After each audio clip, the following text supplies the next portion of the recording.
Amazing. Cool. Well, feel free to, we want to try and make this as engaging as possible. So I always say, if you have anything useful to say, just shout it out. This is meant to be a fishbowl. So please get involved, and we will try and, I want to hear from you. But we have two amazing panelists with me today. So maybe you want to do an intro to kick things off? You go first. Hi, I'm Erica from CryptoSeoul. I host ETHSeoul in Seoul, Korea. I'm mainly based in Korea, and I also am a friend of Danny, who organized this wonderful conference. Shout out to Danny. Shout out to Danny. I think a round of applause for Danny and Shannon, by the way. I'm not sure we've done it. Thank you for organizing. And hi, I'm Maria. I lead marketing at ChainSafe. You've seen some of our speakers this morning. Greg was here just now. So yeah. And in terms of communities, I've been doing basically building communities for the last 14 to 15 years, first in Web 2 and now in Web 3. Awesome. And I'm Rich. I'm working on a project called Chinwags. We're helping ecosystems gather their people, gather their communities together, and helping to fund what matters. So we were talking earlier, and I think we're going to focus primarily on funding communities and how ecosystems can fund communities, but also how communities can organize bottom up. So to kick things off, maybe if you want to say, what is your favorite community in Web3 and what sets them apart? Honestly, I don't want to be too biased here, but honestly, chill it. I'm always about connecting the East and West, and but honestly, I get a lot of inspiration from the ETH events. Like here, for example, I'm truly blessed to be surrounded by all these amazing ETH organizers, which are going to be here actually in this room soon. But I really value more like core communities, which are more intimate and kind of create more value amongst each other. And so, of course, I care about the quantity and everything, but I think metrics, I think we're going to talk about it later, but I think that doesn't really matter. I think it's more about the quality of the conversations that we can create and the value that we can. So I really care about the core, like the smaller groups. And so ETH Organizer group is amazing. Also, there's a group of community called Mad DAO, which Dennison created. He was here earlier, but it's more like a mom and dad DAO in Web3. And I'm a really big fan because I'm a part of it, and it's been really just soothing to see other parents in Web3 in general. And I think it was just like, it's hard to just let alone have a career in Web3, but just have a, kind of balance it out was really hard. But yeah, just examples of those. Yeah. Intimacy we'll definitely come back to in a bit. Ria, do you want to? I also want to be a part of that community. Yeah. Let me know. Okay, all right, I'll add you to it, yes. But I would say I would echo Erica's sentiments. For me, intimacy is a big one. Consistency is another one. So in Web3, we've seen a bunch of communities, and in Web2 too, just in general, consistency is lacking in a lot of instances. So I'm not gonna point out specific communities. I would say in terms of communities I like that I'm a part of, I really love SheepEye. We're both a part of it. Yes. Shout out. But there have been in the last 6 to 7 months, I've been a part of communities that I've really loved, but they've unfortunately not have had people to continue them forward, and so now they're kind of just gone. Does anyone want to give a shout out to a community that they've really loved over the last year? Just shout it out. Give it. Give it. Any more? Beast. Based Ghouls. Based Ghouls get a shout out. Anyone else? ETH Denver. Woohoo. Buffy Corn. Keep going. Come on, we got a few more. ETH India. Yes. Yeah. Amazing. So, we've touched upon it a little bit already, but let's define community as differentiated from a network. I think it's a good differentiation. So who wants to jump in? I think community, just simply put, it is, I think, a network of individuals, humans. I think humans' interactions offline, I think that's really important.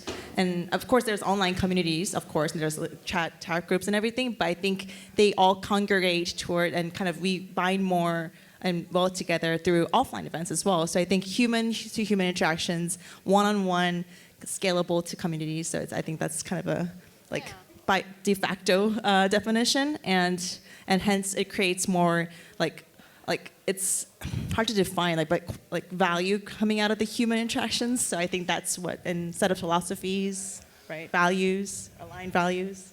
We're doing this because we were on the same panel, or like a couple okay. of months ago on community, and we were saying that, yes. yeah, saying similar things.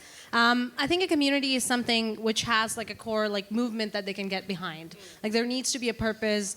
Otherwise, it's just like a bunch of people getting in a room and having fun, which is also okay, but that's more of a network.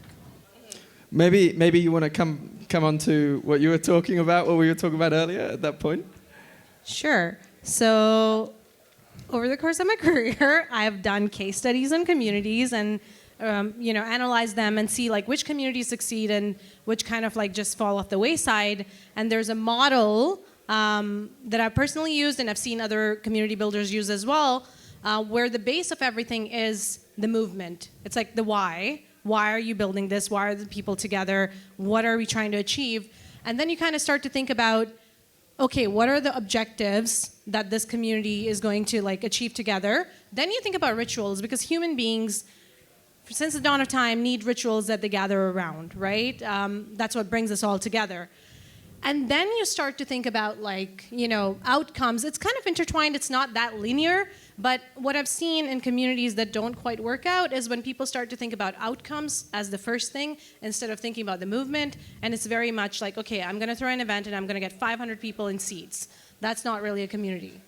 That's a bunch of people, again, in a room, which is also fine. But the big differentiator here. Serves a different purpose. Yeah. And we'll definitely come back to that. Anything from anyone else that really separates or distinguishes a community from a network? Any words, quick fire? Me? Relational versus transactional. Super nice. Someone write that down. And I think also like being mutually beneficial towards each other, like creating value towards each other, as kind of adding on to that. And kind of like, it's not one-sided. It's more like I give something value to you, but you kind of reciprocate back. Yeah. And I think that really creates like explosive value. It doesn't really care about like 500 people. Doesn't really, it could be like 10 people in the room, but we can like, create an explosive value by being mutually beneficial. I think one of the bigger things also is creating value before you ask for value. We were talking about this earlier. It's like give and take. Like a lot of times when it's transactional, it's very much I give you something and then I'm going to take something. There's already this like thing in your mind, but true community building is more about creating it before you're even like asking for it. Like you keep creating as much value as you can. You keep giving, and then at some point you don't really expect anything in return. Honestly, I mean, I didn't really expect anything and reciprocate or anything. But I mean, they kind of understand my values, and eventually I think it comes back one way or the other. So I think that really is like an aha moment, right? Like, this is great. Yeah, and we were talking earlier how you can really smell if someone wants to take more than they can give. But there's a natural ostracizing of that person, and a natural distrust of that person within a web of trust, if there's a web of trust within the community. Okay, next question, which will set up the rest of the chat. What are the key metrics you use to measure community? Measure. Very timely. Well, I mean, she's very analytical. I'm like not as analytical, but I don't really have a metric. But honestly, I mean, I don't really want to numberize, quantify, like how many people attended your conference. I hate like when I have to create a deck when it says like, oh, like thousands of people attended my event. It doesn't really matter, but I mean, I have to at least to give a number, which most people value. But honestly, I mean, attendees of an event that I create, and then maybe like group chats. But then honestly, I don't really believe in that. Discord members. I would guess that was hackathon participants. I think it's again. I'm going to keep coming back to that model. So it's about the objectives and the outcomes, right, and the ritual as well. So I think from tactic to tactic, it will differ. The objective part of that model, like after you've figured out the movement, I'm talking about more business-focused communities and not so much like not-for-profits and all that stuff. Although I would argue that they have their own purposes that they have to serve, like whether it's the sponsors and everything, where it starts to get like a little bit more tricky too. So in terms of like more business-oriented communities, like when you're starting to think about, okay, what's the purpose of this community? Is it acquisition? Like, am I trying to get more daily active users, monthly active users in a product? Is it more about support activities? Is it more like, is it a supportive community? Is it, the people in the community, do they have tag-in status? Are they able to answer the support questions that they need to? And so on and so forth. I'm happy to share like a model on like, from a business perspective, like the things that you can have in the objective category. And then it will depend on that. To add on, well, one of the things that I don't use as a metric, but it's in my brain. I after each event, I kind of like get many good feedback. I think the type of feedback that you get after an event, it's not the number of feedback, it's more like the quality of the feedback, right? From a trusted friend or a third party, or just like what value they got out of my events, for example, and that the quality keeps getting better and better. And that's how I feel like the metric is getting better and better. Also, some employment opportunities. So I didn't really plan this, but people say, hey, I met this amazing team at your event. I was a sponsor, for example, and they got an employment opportunity, and they thanked me for it. And those numbers keep rising and rising. So I'm just like, this is great. Another important metric that I personally value is men to women participant ratio in my events. So in Asia, it's really hard to get a lot of female participants in general because it's kind of intimidating, very high, deep tech. So it's really hard for them to show up in general. But since I'm a female organizer and they feel comfortable being around me and just kind of attending my events, I tend to welcome them quite a bit. So the ratio at my events was really phenomenal. And I think many people noticed that when they visited Korea. So like, wow, this is really amazing. We saw so many like young female students and they were very enthusiastic. So I think that was it keeps getting better and better. I hope to bring it up even more next year. But I think that's really a metric that I personally value. So there's inclusion, there's the obvious statistics of how many people, et cetera, and then there's these unquantifiable things, right? And I mean, before moving on, anything else from other people? Go ahead. Diversity in people who question what you do. Yeah.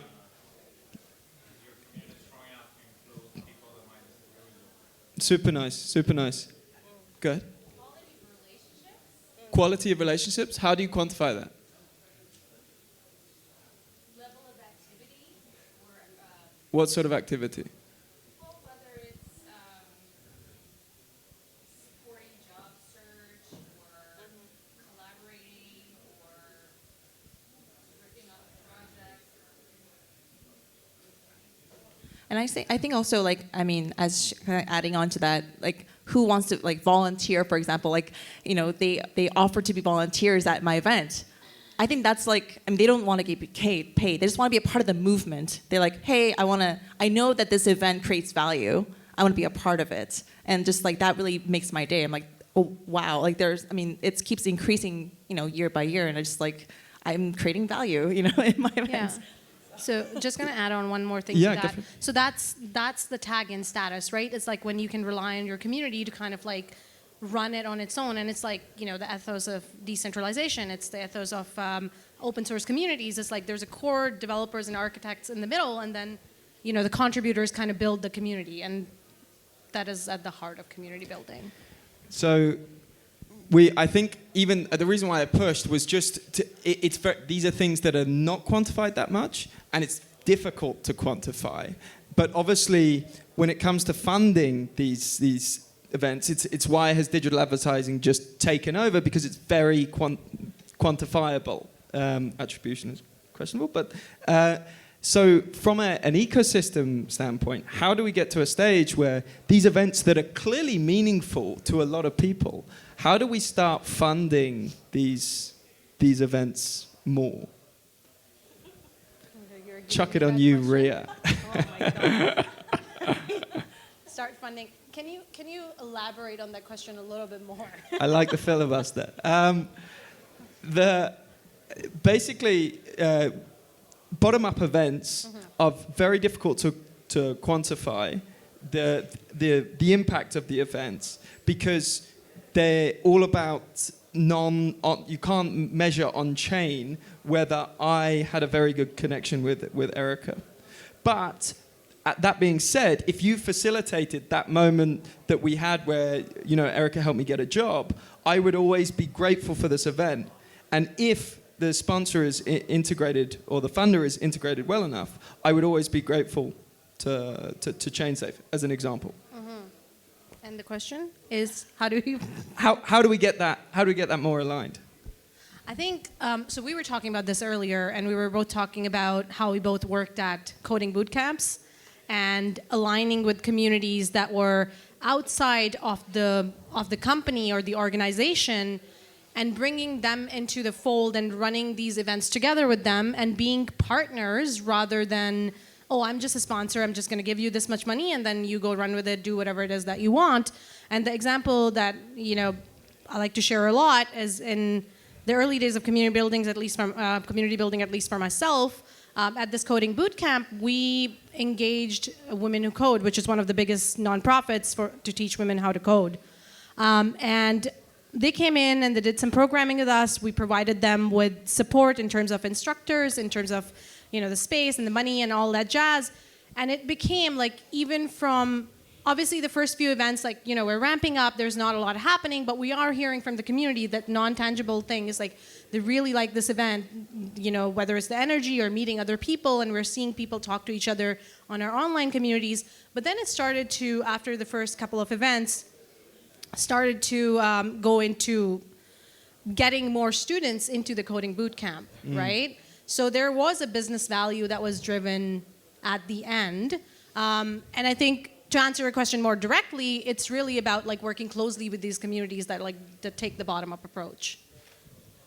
It's hard. I mean, it's a very gradual process, I think, and at one point it just kind of scales up. I think it's kind of happened at ETH Denver as well. It's more very grassroots, and also ETHCC as well. It started very small, but then just kind of explosively grew. And I think, like, honestly, for me, it was kind of like a one-man show where I was just like literally tapping into every ecosystem year by year, and it just keeps growing. And also now it's like going to enterprises, Korean enterprises, and like other like Web2 communities as well. And it's like it takes a lot of effort, like, from me as an individual, but it's scaling like gradually. But I know it's just not business savvy, or it's not like it cannot be modeled into like a quantifiable thing. But like I think one individual can create a lot of value. I mean, it's that consistency piece, right? Like even if you don't see it at the start, it scales with consistency. Word of mouth is also very important. So one testimony can like really kind of give it to like an enterprise and say, hey, like they can have a shout out, for example, to their enterprise or their organization, and that really creates like a really circular, like adding value to. They led to sponsoring the event, and then they have a pleasant experience. They keep sponsoring again and again and again, year by year.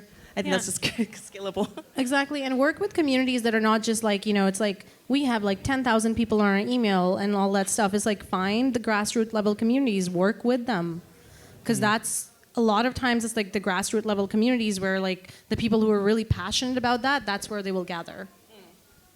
And how do we enable that more, grassroots kind of communities? I think like it's rare, but some people get that. I mean, there are some people within here as well. They understand this movement. They understand the passionate individuals, like people who trust me. For example, I don't really market a lot. I don't do PR, but they understand what I'm going for, and they support me gradually. And so, planting those people within other like diverse ecosystems, and we can congregate together, right? I think like recognizing those individuals who get it, understand it, just planting them across, come together as like nodes, for example. I agree. Yeah, I agree. And it's also, so I'm going to use a Web2 example. So That's allowed. That's great. Yeah. Benchmarking, yeah, that's great.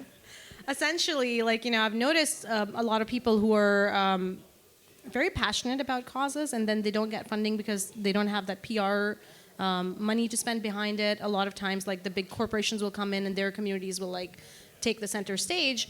But what I noticed is that events like this, they had they created spaces and rooms for these individuals who were running these grassroots communities to take the center stage. And that's how they were able to, PR, market, whatever word you want to use, were able to do that for themselves and gain more traction.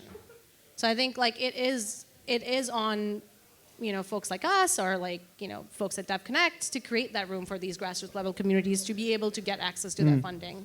Super, super nice. I want to chuck it over to the audience for the last 10 seconds. Anything to add from anyone? I may have missed this at the start, but where do you start with growing a community? Like, where does that come from? Is it just personal passion within your group of friends, or what's the way that you're trying to be inclusive and build something up? You have 10 seconds each. How do you build your community? I mean, for me, I just created my own brand because I wanted to, first of all, I had two big missions, connect East and West, that was number one. Bring like global projects to Korean community, that was my like biggest passion. And number two was to have a fair platform agnostic brand to kind of like set all these amazing protocols like hand in hand. So I had two really big missions and I was very consistent. And so I hosted small meetups like monthly, and I think they kind of grew and they scaled a lot. But then for me as an individual, it started with one individual, and then kind of amassed to a group of networks, protocols. Erica, we're at time. Sorry. We're at time. Sorry, I'm out of time. I'll talk to you later. 10 Yeah, seconds. we'll talk to you later. But it's like scale. Thanks everyone for coming. I don't know who's on next, but yeah, thanks for listening. Out of time. Thank you so much. Thank you.